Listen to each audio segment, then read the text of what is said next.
probably a good thing the markets are closed or Good Friday, because I don't know whether they'd have the same result they did yesterday when we were soaring on relief that this probe appears to be over, because right now, if I'm reading correctly, it is not. Former South Carolina Congressman, Fox News contributor, Trey Gowdy. Congressman, good to have you. What do you make of this, the back and forth, the requests for hearings, requests for more witnesses to appear on Capitol Hill, and then Republicans who want to get investigations going about what started the investigation? Yeah, Neil, I was in a really small universe of people that did not think this report should be made public. I didn't think it was going to change anyone's mind, and I didn't think it was going to resolve anything. And for once in my life, I was right. It's resolved nothing. You're going to have 2 more years of investigations. They're not going to go forward with impeachment because that's dicey, but they are going to go forward with investigations on 4 or 5 different House committees, and the verdict will be rendered in November of 2020. You know what I'm curious about, and you know obviously a lot more about the process than I do. The Attorney General has already promised to the committee heads that they could see a largely, completely unredacted report. I guess about 20% was blocked out in this report, or 10% I should say, much less than folks thought. And that apparently is not good enough. Is that because the suspicion is that the whole thing is going to be leaked out, period? No, I think it is because it's got us talking. It's the same reason Adam Schiff claimed he wanted to investigate Russia, but took 4 months to give us his witness list. He wouldn't even assign people to the committee to conduct the investigation. They want this to last as long as it possibly can. Jerry Nadler should know that it is against the law for Bill Barr to share everything with him. You cannot give grand jury material.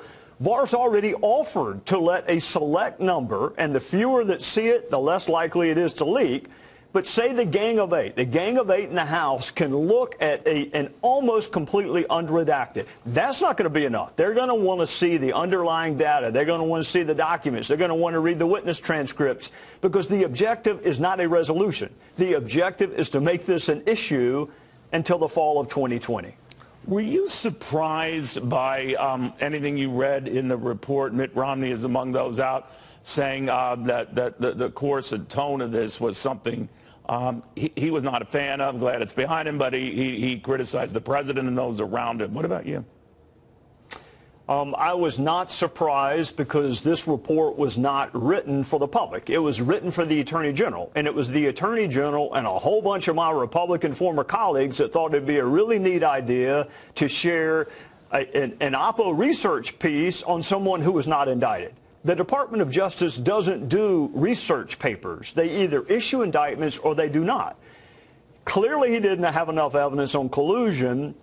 And what I would say with respect to Mueller is, if you have enough on obstruction, then charge him. And then let a jury of 12 decide whether or not your evidence carries the burden of persuasion. But what we have now is a hung jury. He's going to lay out all the evidence he has. There's no resolution. Half the country is going to think the president obstructed justice. The other half's going to think he didn't. There's no resolution. So why issue the report? You don't do it in any other. The president's not above the law, but he ain't below the law either. Find me another American other than what Jim Comey did to Hillary Clinton that has had an Oppo research paper investigated by the Department of Justice, no charges, and then disseminated. You know, you could be right. He might have just punted and let Congress do its job, or think that Congress could, when in the report, as you know, and you've probably read it, that the president's conduct, and I quote here, presents difficult issues that prevent us from conclusively determining that no criminal conduct occurred. That's almost begging for Congress to do something. Do you think that was his intent? Well, let me give you the other side of it, Neil. This is a counterintelligence investigation that became public. It is a criminal investigation where there's a presumption of guilt. You've got Adam Schiff saying he had evidence before he interviewed a single witness. You have 60 House Democrats that voted to move forward with impeachment before Bob Mueller uttered a single solitary syllable. So there's nothing normal about this. And if you were accused of treason, and you had imagine being accused of treason, a crime for which you can be put to death. Where the line is between vigorously defending yourself and crossing the line over into obstruction, I mean, how would you react to leaks on the front page of the Post and the Times? There's nothing traditional about this case, and therefore the president's reaction was not traditional. I'm not defending it. Right. I'm saying this. I'd rather have his facts than the prosecution's facts. And if you feel good about your obstruction case, then charge him. All right, so the fact that he was looking to supposedly fire Bob Mueller and later on get Jeff Sessions to essentially do the same thing, that neither happened. In the end, obviously, Mueller stayed, completed his report. Some have likened to that to be obstructing justice or the process of justice. Obviously, it was a jump ball for Mueller and his team. What do you think of that? I hope we have not gotten to the point where thinking about doing something is a crime in this country. I hope that's not where we are, or discussing what your options are with your advisors. Well, the only thing that prevented that from happening, as you know, Congressman, is that the aides didn't do it, right? They didn't do it. Right, and he didn't fire the aide and go get an aide that would. So, Fair point. Again, I would say this. You're being charged with treason. This is the most non-traditional investigation I have ever seen. Everything is made public, whereas in the real world, none of this would be made public. You're accused of treason. How vigorously are you going to defend yourself, Neil? I would defend myself pretty vigorously when it's a third legal, a third political, a third communications. Look, I'm sensitive to the legal part, but this was a political investigation, or part of it was political from day one. And when you got 60 people saying you should be impeached before Bob Mueller has issued a single syllable of his report, then this is not a legal investigation. It's a quasi-political one, and he responded accordingly. Congressman, thank you for taking the time. I do appreciate it. Yes, sir. Happy Easter. Okay, let's go to the man himself, speaking out for the first time since the release of that redacted Mueller report, Corey Lewandowski. Good to see you, Corey. Thanks for having me, Ed. I appreciate you being here. Let's start with a simple question. This notion in the report that the president asked you to go and help fire Robert Mueller, true or fake news?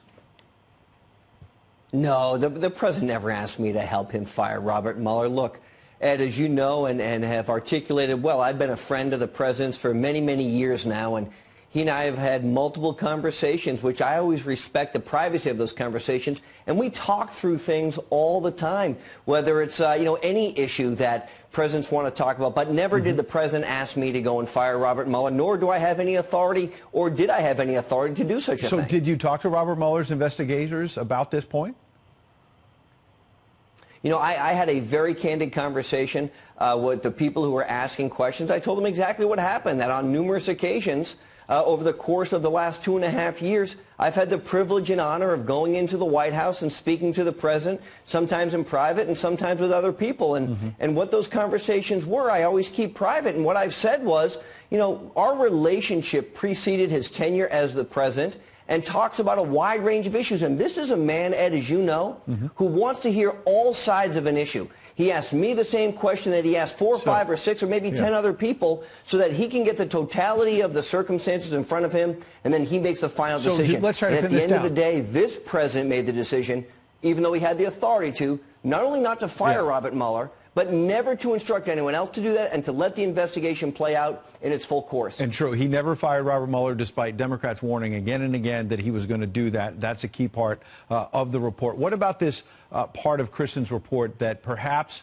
the president asked you to go to Jeff Sessions when he was Attorney General and gave you a specific piece of paper to have him give a speech where he said it wasn't because of Russia that the president won, he just ran a good campaign? Did the president ask you to do that?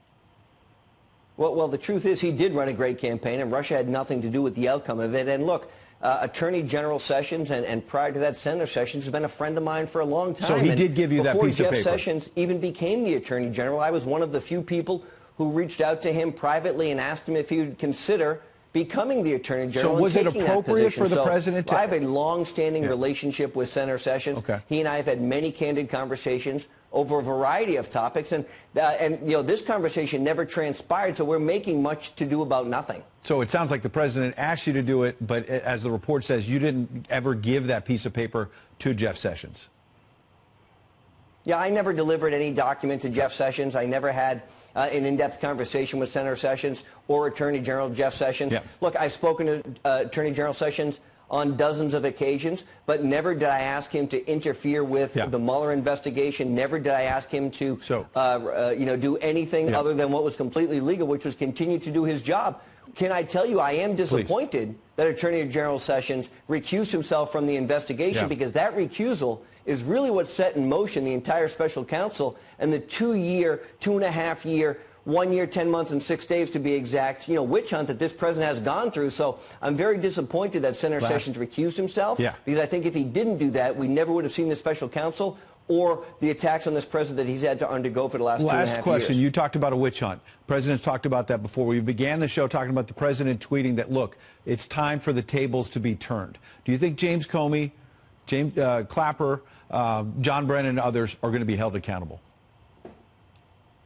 Oh, Ed, I'll tell you what, justice should be blind, but it shouldn't be deaf, blind, and stupid. Justice should go after the people who perpetrated these crimes, and it's time to be on the offense against the greatest crimes against America that we've ever seen. Look, this makes Watergate look like baby talk, Ed. This was trying to unelect a duly elected president. Comey, Clapper, McCabe, Brennan, all the household names we now know, Strzok, Page, James Baker, they need to be held accountable. Bruce Orr, and I hope Attorney General Barr receives a recommendation from Inspector General Horowitz at the DOJ, making criminal referrals, and if he does, he follows through on those criminal referrals, and we hold those people accountable for the crimes they committed. We expect that report next month, and as you know, before this Mueller report came out, the Attorney General was direct in sworn testimony on the Hill in saying he believes there was spying of the Trump campaign. That is going to be a big issue in the days ahead. Corey Lewandowski, appreciate you coming in tonight. Thank you, Ed.